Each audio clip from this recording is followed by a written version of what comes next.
Hey, so I'm going to go ahead and assume you can hear me. Then I'll go ahead and begin with some basic case framework here. Now, because I don't have a particularly large amount of time and because I have a lot of stuff I could talk about, I'm just going to lay out the basic foundations of my case and then fill it in a little bit more as this round goes on. So let's start out by talking about this resolution and what it really means. Now, this resolution is rehabilitation versus retribution in the criminal justice system. So, quick thing. Basically, the criminal justice system, I think we all know what that is. System of law enforcement that is directly involved in apprehending, prosecuting, defending, sentencing, and punishing those who are suspected or convicted of criminal offenses. Retribution is punishment that's intended to be proportional to the crime committed. Rehabilitation is punishment intended to reform a convict so that he or she can lead a productive life free from crime. So pretty basic stuff. Let's go out and talk about the value. Now, in order to kind of judge this round accurately and decide between rehabilitation and retribution, I'm going to propose a value of societal well-being. The societal well-being is pretty basic. It's about protecting people, making sure that the world as a whole is better off. People are free from crime. People can live their lives in peace, that kind of stuff. That's pretty basic. And it's something that the criminal justice system is designed to do by prosecuting crime and making sure that people have legal punishments for crime. So let's talk about how rehabilitation and retribution both affect societal well-being. My first argument here is basically the theoretical argument, or I forget what I called it, like the theoretical argument here. So you can look at this in rehabilitation versus retribution.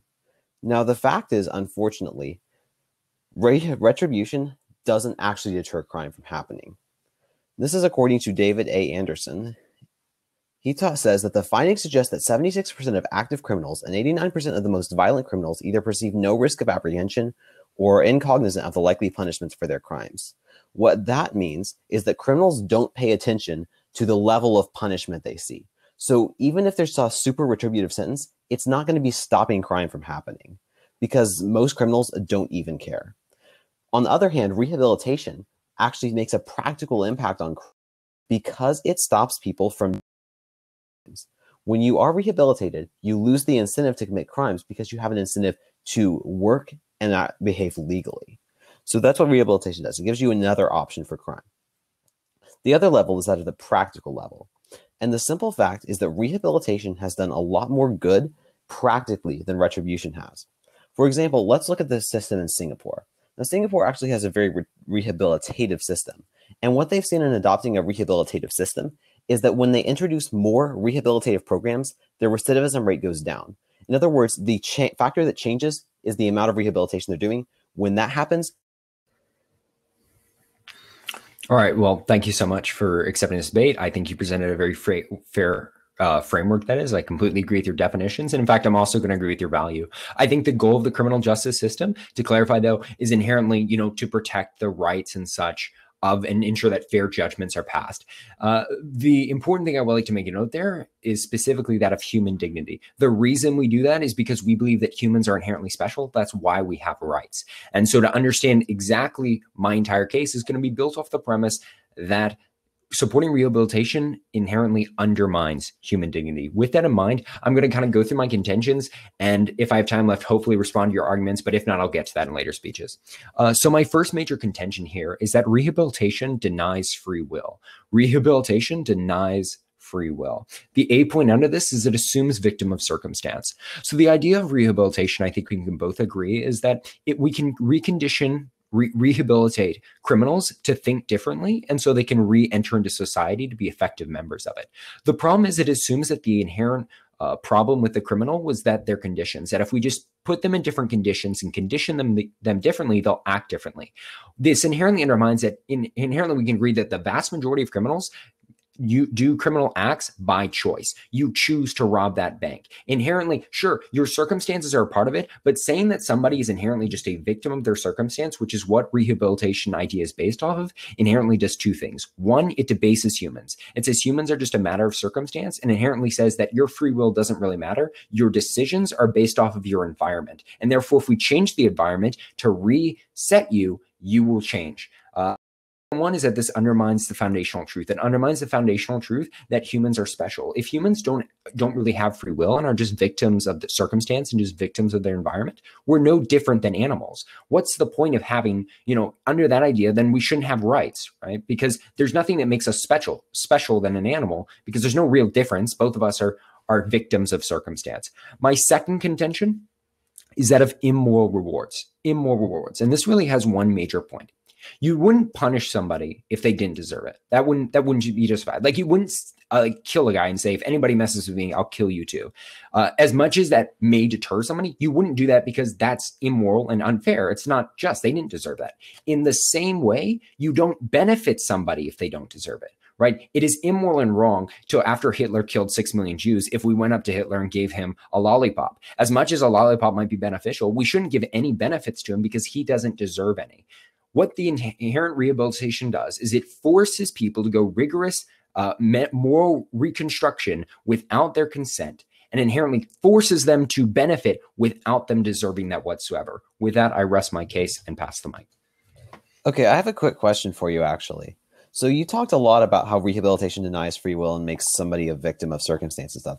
What tangible harm does that have? So tangible harms, we can look at this through several different implications. First off, it inherently removes the entire point of us having rights. Human rights exist because we are special, right? There's something different between us and animals. The difference between us and animals is that we have free will. Animals react and do stuff off of basic animalistic instincts like fight or flee. The reason, what makes us different, and I think what has changed society as a whole, is that we have free will to rise above basic instincts and do things that wouldn't make sense in an evolutionary survival of the fittest, which effectively garners the natural community. So when you have a government that doesn't respect that, what's wrong with slavery then, right? What's wrong with slavery? We make animals, we treat animals as property. What's the difference? There's a lot of different practical implications, like cannibalism. Cannibalism, we can say, is a bad thing, but the practical implication, there's nothing wrong with it because there's nothing different between a cow that my burger comes from and a human. If there's nothing special with that, I pass mine.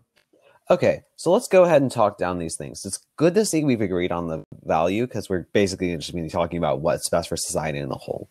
But I think we're definitely going to disagree on the contention 1 and 2 level.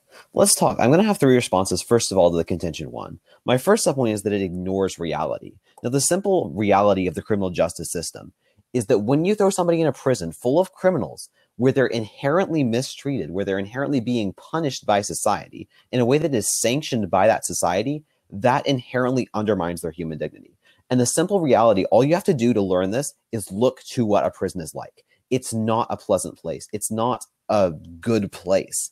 It's a place that is going to cause harm to that person. It's designed for that purpose by society, and that's sanctioned by society. So this actual harm done is something that does undermine people's human dignity. But secondly, my second response is that of schools.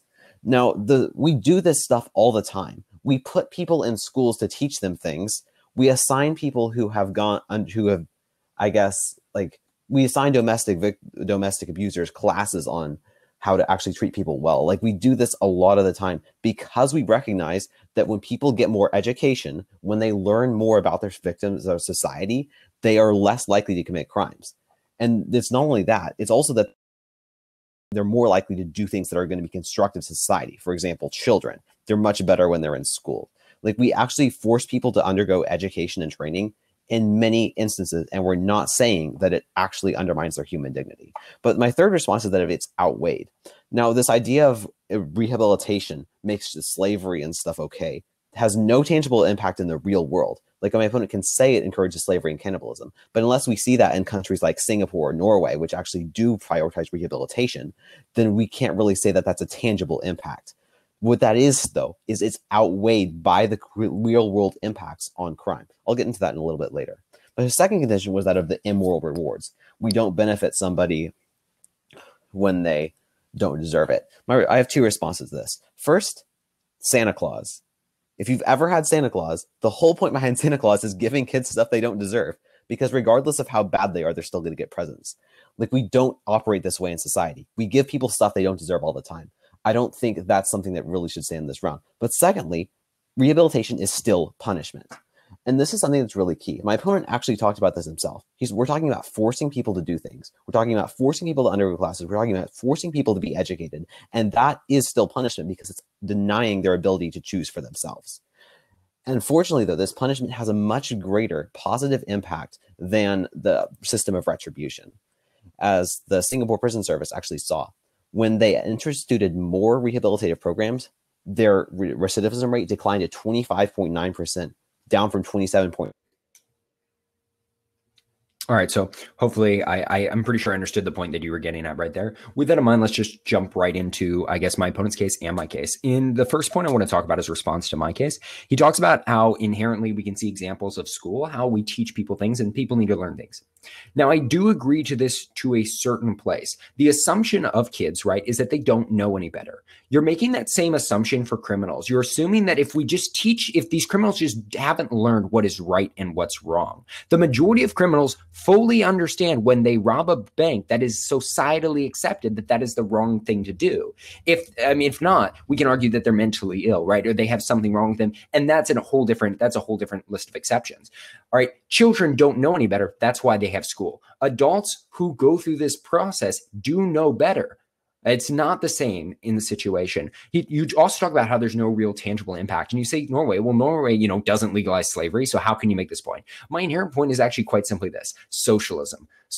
Norway is inherently on trajectory to become a socialist country. Why? Because the mindset that they've set for their people, they set for the people this mindset that some people are just victims of circumstance. The entire theory of socialism is that some people are just victims of circumstance, and therefore we should punish other people and steal from other people to benefit other people by guaranteeing people rights. Socialism inherently is a practical form of slavery.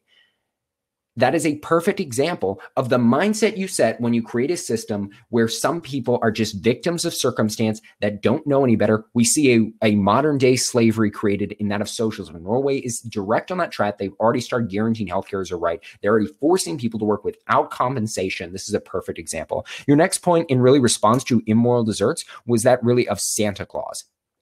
Now, first off, the idea of Santa Claus is that if you are naughty, you're not supposed to get gifts. I would take this, and it's a double-edged sword. It doesn't really work for the affirmative, because if you're naughty, you shouldn't get gifts in the first place. That's the idea of Santa Claus. And secondly, toys are different than morality. Toys are different than morality. We're not talking about should you get a gift for Christmas. We're talking about should you be forced to become morally better when you deserve to be morally punished, right? In that instance, you don't. On to your other points, when we talk about good harms, I guess my point about the practical implications such as socialism goes directly cross applies to your second contention. Your first contention about retribution doesn't deter crime. I would agree in a sense. The criminal justice system's purpose is not to modulate society. The criminal justice system, as I think we both agree, is to create fair agreements on what is right and what is wrong. It's not meant to prevent crime. It's meant to deal with when crime happens. It is because that I hope I responded to all your points, and I pass the mic. A quick question again, actually. Now, you talked about this whole idea of socialism being slavery. So can you explain to me exactly how, and then giving that money to a doctor to treat somebody's injury is slavery? Okay, so the inherent idea here is not necessarily the taxation part, but the principle that if you define something like healthcare as a human right, you are saying you have a right to somebody else's service.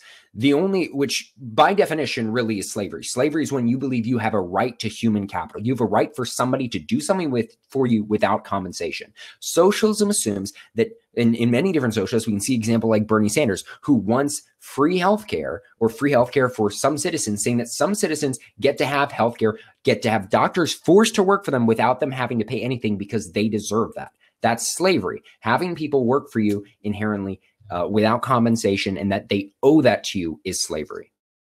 Okay, I'm going to actually address that point right off, because personally, I am more of like a classical liberal myself. Like, I'm more in the libertarian camp anyway, but I don't think this argument really applies here, because the inherent nature of a socialistic right, or a positive right, as we may call it, is that society guarantees you that right. They're not saying you inherently have a right to healthcare, but that as a society, we're going to guarantee you that right. And the way they're doing that is not by enslaving doctors, but by choosing to use their tax money to pay those doctors to do a certain service. So this isn't slavery at all. So that's going to go ahead and respond directly to your contention about why there is a problem here. Like this whole idea of just we're going to guarantee universal healthcare isn't slavery or cannibalism.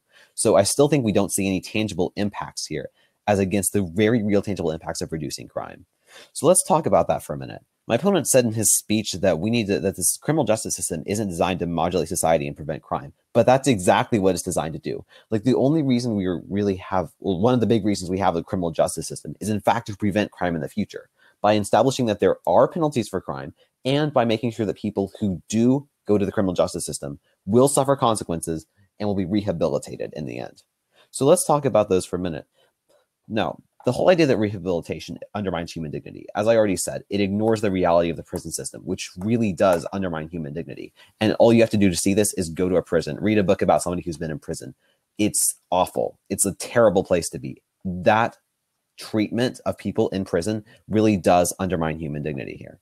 But his second point about how schools are different, criminals understand right and wrong. Now, the point I'm not making here is that schools are designed to teach people right and wrong. The point I'm making here is we teach people things and we force them to be taught things all the time.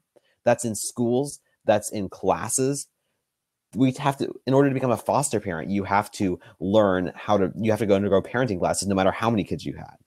Like this, there's lots of places that we force people to do things and we don't say that it undermines their free will.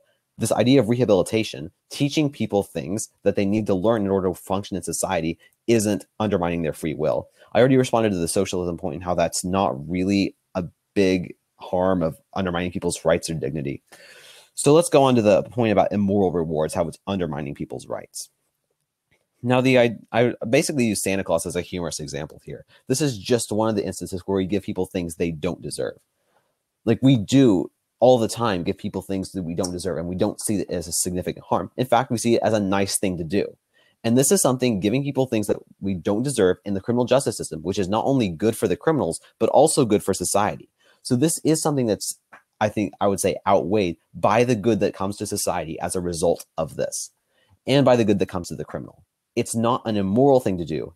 It's in fact a gracious and wonderful thing to do. All right, quick question. Would you agree that the criminal justice system should render fair and equal judgments?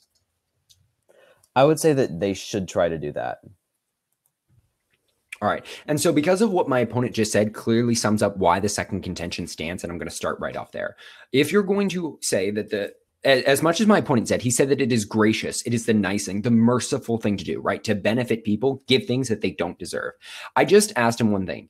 Is it meant to give fair judgments? See, the inherent idea of the criminal justice system is not to give merciful judgments, not to give gracious judgments, but to give fair judgments. If you break the law, you should pay the consequences. The idea, if you do something bad, you shouldn't be rewarded. That is unfair. If my opponent truly believes what he just said, that the purpose of the criminal justice system is to render fair judgments, then he cannot believe that rehabilitation is the proper way to do it, because rehabilitation is instead of punishing evil, trying to, in a sense, rewarding it by trying to change somebody who clearly knows better. Moving back to the idea about the deterrence of crime, it's not my position that inside the system it's meant to deter crime. But if society, like, we can say that there are many different factors for why the United States has a serious crime problem other than just recidivism. So what I'm saying is that the criminal justice system is not inherently just to regulate society. Yes, they should, with their judgments, consider the societal effects, but inherently their core purpose is to render fair and equal judgments and to carry out those judgments.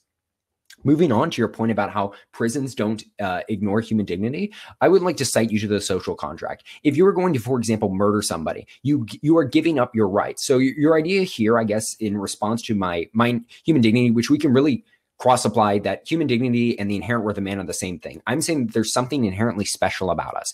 If you violate somebody's rights, if you hurt, you are giving up your rights. Like if I steal from you, I lose my right to liberty, and I should be put in jail because of that, because I'm willing to sacrifice that. All right. Adults know better. Again, going back to the idea of my first contention, which I didn't really catch a response. If you did directly respond to the idea that these adults know better. If you grow up in a society, you know the basic laws, like, you shouldn't rape people, right? You shouldn't just let that effectively go free and say that, well, they just didn't know any better. These adults do know better. On to his point about, we still don't see any tangible impacts. The inherent definition from dictionary.com of slavery is a person who is property and wholly subject to another, a bond servant. The idea is you are subject to another and you don't necessarily have to get compensation. Sure, the government compensates you, but in this system, a poor person who gets health care, the doctor has to serve them whether they want to, because they owe it to the person. That is slavery. Sure, they might get paid by the government, but that doesn't defeat the same idea that it is still slavery. And I pass the mic. A couple of questions for you. To begin with, is it fair if somebody murders me? If you didn't deserve it, I would say it's not fair, hopefully. Okay. So you said an example about Norway that these people don't have to be compensated. So when was the last time that in Norway a doctor was forced to do service and didn't get paid? I'm not aware of this example, but my point is inherently that they're not directly.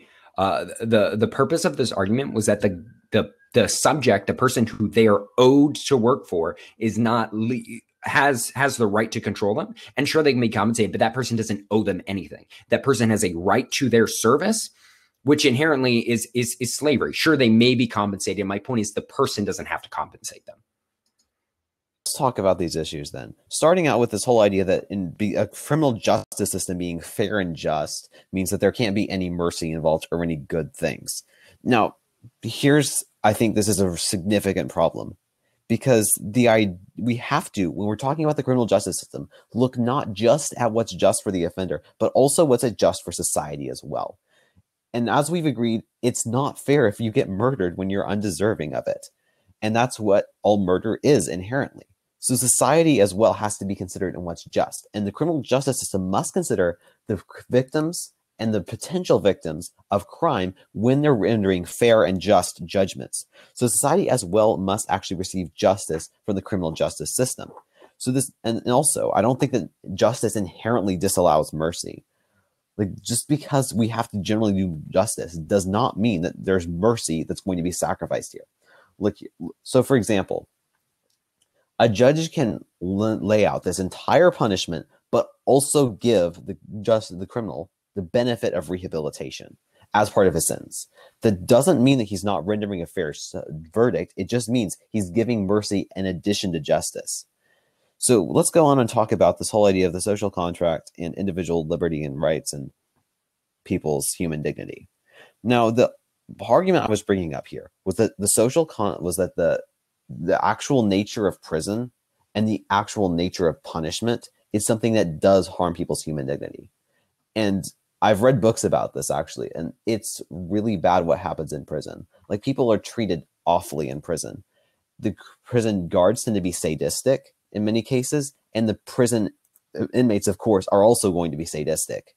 Like, the simple fact is, prison is a place where you're really treated very horribly. And the very nature of just, we as a society are punishing you for what you're doing is something that has harmed your human dignity here. So just look at reality here. This is something that rehabilitation actually helps to avoid, while retribution helps to maximize.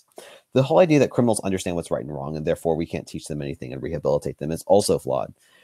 There's more to rehabilitation than just saying this is right and this is wrong. Most criminals do understand that, but rehabilitation is primarily about teaching people how to live a normal life. And so those criminals typically don't have those skills. They tend to come from poor areas because they're poor themselves. They tend to not have very good and stable family lives. And actually teaching them what society needs from them is something that benefits them as opposed to harming them. And finally, the idea of socialism and you don't have to be compensated. Like, I haven't seen any real example of this. Like, he says that you don't have to be compensated. But as I pointed out, the very nature of these programs is society is paying, the government is paying to do this. It's not an issue of slavery. It's an issue of giving them. All right, so let's just go down and address my opponent's arguments. So first off, we're just going to jump into the point about human dignity, and he talks about how prisons harm human dignity. I was wondering if my opponent inherently knew that the majority of rehabilitation programs happen in prisons, like education for prisoners. We can see like the top modern rehabilitation programs, like getting college educations in prisons, working in prisons, things that are considered progressive rehabilitation. A large amount of these happen in prisons. They happen while these people are serving out their sentence. I think that that's a large majority. So the idea that somehow prison harms human dignity, in many instances, rehabilitation still sends people to prison. It might shorten their prison sentence if they're more cooperative or something, but the inherent thing is it still goes. So this is a non-unique point to say that prisons harm human dignity. Next, let's talk about his point about how, how we must consider society. This is a response to my say that criminals don't deserve mercy in a fair and just society.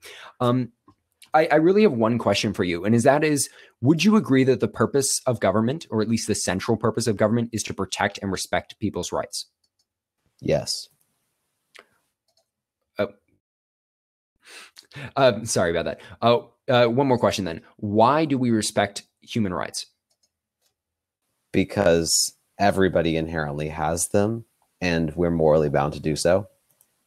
Awesome. I'm glad we can agree on that. We respect human rights because every human has them. Now, why do humans have rights different than animals? Is because humans are inherently have something different. There's something different than me, than the burger I eat. And that is free will. That is your inherent worth of man, human dignity. Now, governments are supposed to protect and respect rights because of human dignity, because we think there's something inherently worthwhile in man. So when my opponent says that society must be considered, it is not good for the entire purpose of government is to render fair and just moral defenses of human dignity. Rehabilitation goes against that idea. Saying criminals are just victims of their circumstance undermines the purpose of government. And we get back to this. So when we look at where the second contention went as well, the second contention effectively turned into a tangent about socialism. And to respond to my opponent's point, firstly, I'm not saying that these people aren't compensated. The people who are actually owed the service, right? The people, they don't directly pay. They don't have to pay. They don't have to compensate. Sure, the doctors are compensated, but it is still slavery, because if an instance where somehow the government couldn't pay, the doctor would still be legally bound to do so because they owe it to them as a right.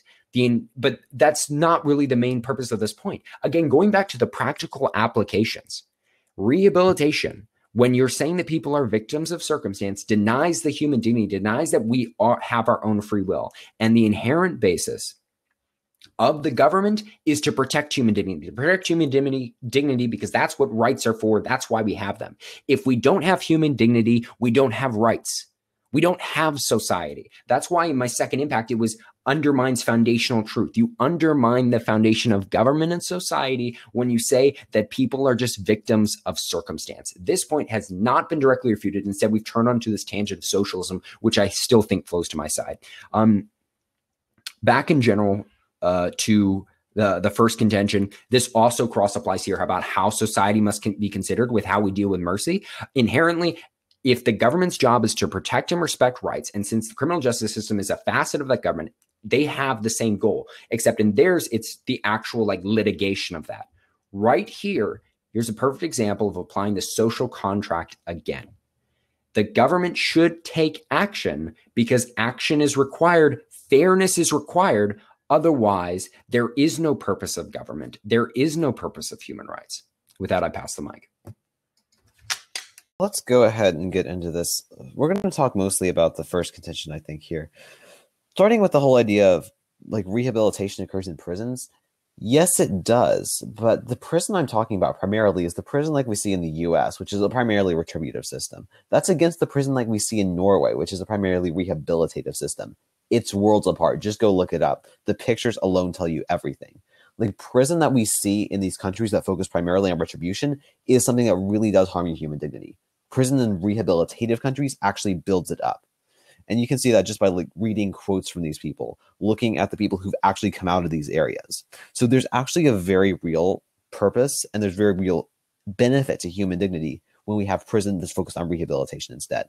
The idea that rehabilitation denies free will and makes some people making us victims of circumstances isn't really true, because I was just talking about the primary purpose of rehabilitation is to say, look, this is how you act in society.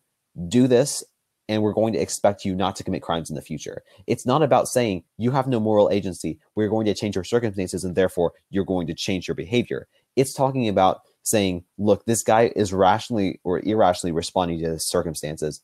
We're going to make it better and more available for him to make a good and informed decision by educating him, teaching him what he needs to know to exist in society. And I'm going to be done with the socialism point because I don't think it's really proving anything. The point here is still that this is an entirely hypothetical argument. I asked him, has he provided any example of a rehabilitative society that started cannibalizing them or enslaving people? I've asked him even if he's seen an example of somebody in Norway who's been forced to provide service to someone. To my knowledge, that hasn't ever happened, because that'd be ridiculous. If you want to quit in Norway from being a doctor, you can quit from being a doctor, but that doesn't mean that you're being enslaved. So this is an entirely hypothetical harm as opposed to the real tangible benefits of rehabilitation. Lastly, let's talk about this whole idea of justice and fairness. Now, I said in my speech that we have to see both mercy to people because it does benefit society as well as the offender. And it's going to make sure that people are going to be better, have their human rights, have their human dignity protected, since they're not going to be murdered or raped in the streets or anything, thanks to recidivism. Now, the whole argument here was that basically government protects human dignity and we have to have a government that's dedicated to fairness and justice. I don't disagree, but I'm saying that when we see a punishment, choosing between rehabilitation and retribution, what's best overall for society. That's what we've agreed upon. What we have seen is the clear benefits of focusing on rehabilitation as opposed to the hypothetical benefits of focusing on retribution. What I asked my opponent to do in this speech is bring me up an example of a country that has done significant harm to society by focusing on rehabilitation, and one that has done significant. All right, so let's address several issues that my opponent brought up. Let's first address kind of the second his contention that's kind of been flowing on, and we've been left off talking about prisons. My first point is that this again is non-unique. We're not. He talks about how terrible the prison system is, or how terrible the quality of prisons are. That doesn't necessarily prove that the idea of retributive justice is the reason prison quality is terrible. That could just be the over politicization of prisons, or the serious problem we have with private prisons and such that goes on with our nation right now. To say that somehow he has shown no link on how retributive justice is the reason prisons are really crappy in the United States. Secondly, I think he's equivocating human dignity with being dignified. Human dignity is not, I feel respected. Human dignity is saying that human dignity is the inherent worth of man. It's saying that you as a person, there's something special about you. Secondly, also did not respond. Thirdly, he did not respond to my point about how the social contract quite proves that these people do not deserve their rights to be upheld because they violated other people's rights. That's the basis of the social contract. This contention continues to fall. Secondly, let's move on to how he talks about how people should be taught to act in society. Now, the inherent thing is, first off, we can assume that a lot of people have been in society for a while, and yes, they did eventually commit a crime. But again, what he undermines the fact is that people, it is not the government's job, it is not the criminal justice system job to regulate society. It is their problem to deal with society, right? They're supposed to deal with the consequences by enforcing sentences and such, but it is not their prerogative to force people to do certain things. No, it is not their job to you don't have the right to quality of life. You don't have the right to be rich. You don't have the right to know how to do things.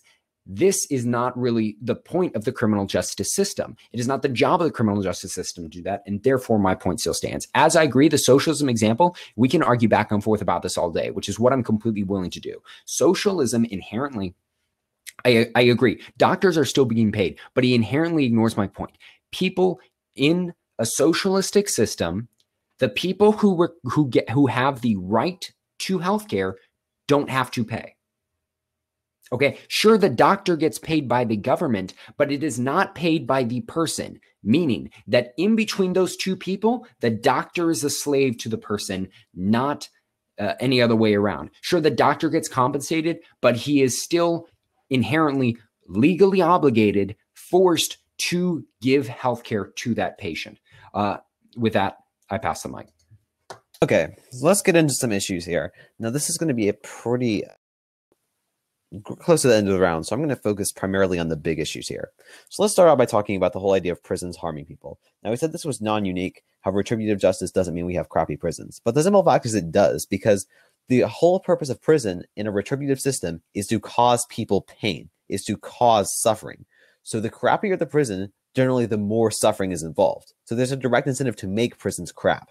But the second point about human dignity being versus dignified also doesn't really apply here, because the point I'm making here is that when you're forced to undergo suffering by a civilized society, that is something that does undermine your human dignity, because you are sent to this place where your entire purpose for the next year, for the next few years, perhaps even the rest of your life, is to suffer.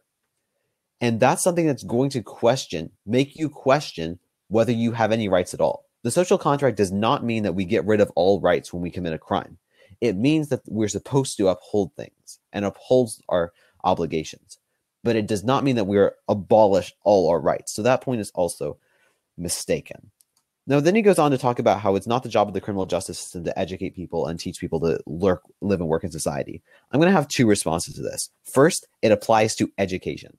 Now, when we talk about a system that's designed to teach people how to work in society, the first thing that comes to mind is the education system. But there's no inherent duty. I don't think my opponent would argue with this here, given how he's laid out this case, that people don't have a right to know things or have a right to know how to live in society. For any government to teach their people how to act, there's no inherent duty for a government to say, this is how you should behave, this is how to do this job as a mechanic or whatever. So this should also apply to the education system, and that should justify getting rid of that. But my second point is that there's a benefit to society. I'm not saying that criminals have a right to be rehabilitated. What I'm saying is that criminals, when they are rehabilitated, benefit society. And when it's society that is actually engaging in and working with the criminal justice system, that society can't be ignored. Lastly, the point about socialism, it goes back to the basic argument I have in response to my opponent's entire argument. And that's that of actual versus hypothetical. Now, my opponent repeatedly talks about hypothetical harms, like this whole idea that somebody might have their wages taken away or might be forced to work without compensation. But what we haven't actually seen is any example of a rehabilitative country gone south or a retributive country that has significant actual benefits to their society. We've talked about a lot of hypothetical examples, but we actually haven't seen any country like Singapore, which is focused on rehabilitation and has a low recidivism rate, or a country like the US, which has a high recidivism rate and a very retributive focused system. And that's something that I think when we look at the example of societal well-being, means that you're going to have to support the pro. All right, so I'm going to quickly respond to my opponent's points and then pass back the mic. First off, let's talk about the purpose of retribution is to cause suffering. I would agree I would agree to that to an extent, but proportionally. All right. First off, this ignores the point about the social contract. You do not have the right? If you violate somebody else's human dignity, how do you deserve to have your human dignity respected? You don't. This is clear, understandable. You agreed that the purpose of the criminal justice system is to present fair judgments. If you are going to undermine somebody else and murder somebody and rape somebody, how do you deserve to not have the same things happen to you? Yes, an eye for an eye sounds aggressive, but it's definitely applicable here. Next, you talk about how the education. I agree. The government shouldn't be in education. The government should tell people how to act in the sense of morality. That's why we have laws. Laws tell people how to act. It shouldn't be involved in education. What you're presenting here, the most common forms of rehabilitation are like school programs for criminals. That is unneeded and not applicable because it's not the government's job to tell you how to know stuff, only unless it deals with the laws of the country. Other than that, we can talk about no hypothetical example. I think a perfect hypothetical example, my entire point is this protects a mindset, and we see this mindset creates ideas of socialism. We can see the fall of the USSR as a perfect example. If we let the United States follow this mindset, that sets us on track to do policies and stuff like, for example, the USSR, or like example, Norway, which we will see eventually has failed and will fail. Okay, quick question. So you said that the government shouldn't have any kind of education system? The government has no obligation to educate the people unless it is applicable to their laws. So should they have any kind of system at all? Maybe to educate the laws, but not necessarily to educate like information, unless it's important for the upholding of the government. Okay. So let's go briefly down the arguments. Now, again, what I'm going to focus on primarily is the actual benefit of society. Now, what I'd like to draw your attention back to is the fact that, as I said in my last speech, we're looking at an actual versus a hypothetical example. My opponent talks about mindsets and things, but what he hasn't actually shown you is any example of this going south, I've repeatedly requested that he show you an example of a rehabilitative country that has caused harm to their citizens. I've asked for an example of a retributive country that's caused great benefit to their citizens. The only actual examples we see in this round are examples of rehabilitation working, as in Singapore, and retribution failing, as in the United States, which has a 75% recidivism rate, by the way. So basically, the only thing we need to know in this round is the fact that the government, by focusing on rehabilitation, does tangible benefits to society by reducing crime. That means that rights are better protected and society is better off. The one thing that I want you to take away from this round is quite simply this. My opponent said the criminal justice system should uphold fair judgments. He has never shown how rehabilitation is fair because he is inherently